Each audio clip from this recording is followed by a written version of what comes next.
大家好啊，我係威文啊，係咪好耐冇見大家呢？今日就帶大家嚟到咧堅尼地城啊，嚟呢度食呢個法國經典菜式啊。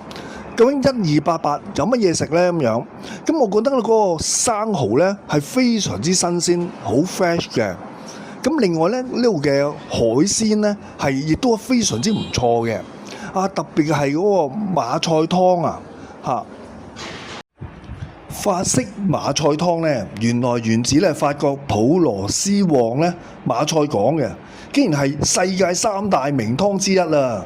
佢用咗咧地中海嘅海鮮啦、蝦啦、番茄同埋襟桂嘅番紅花去熬煮嘅，好有儀式感㗎。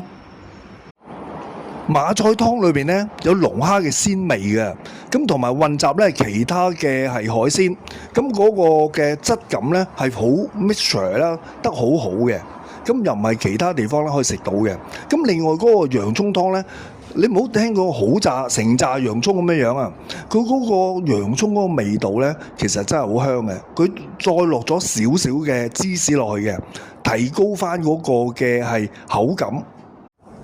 喺沙律方面咧，佢就加咗一啲嘅提魚啊，咁另外咧又加咗一啲香脆嘅一啲嘅類似麵包糠啊咁嘅嘢咧，咁同埋嗰個嘅煙肉咧幾好食嘅，咁所以咧呢個嘅係沙律咧，我就俾滿分啦。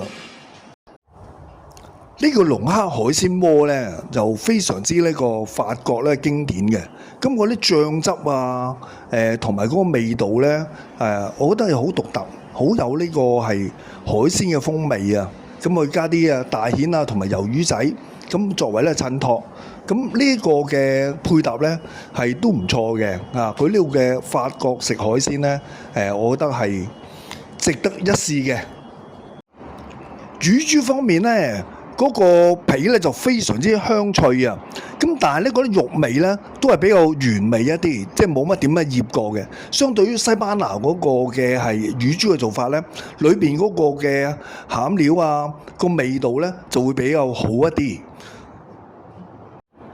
呢度咧得2張台咧就面向呢個係大海嘅啫，咁所以如果你想要同你嘅伴侶咧喺2樓欣賞咧日落啊，嘆住美酒咧，就一定咧係早啲嚟咧 book 位啦。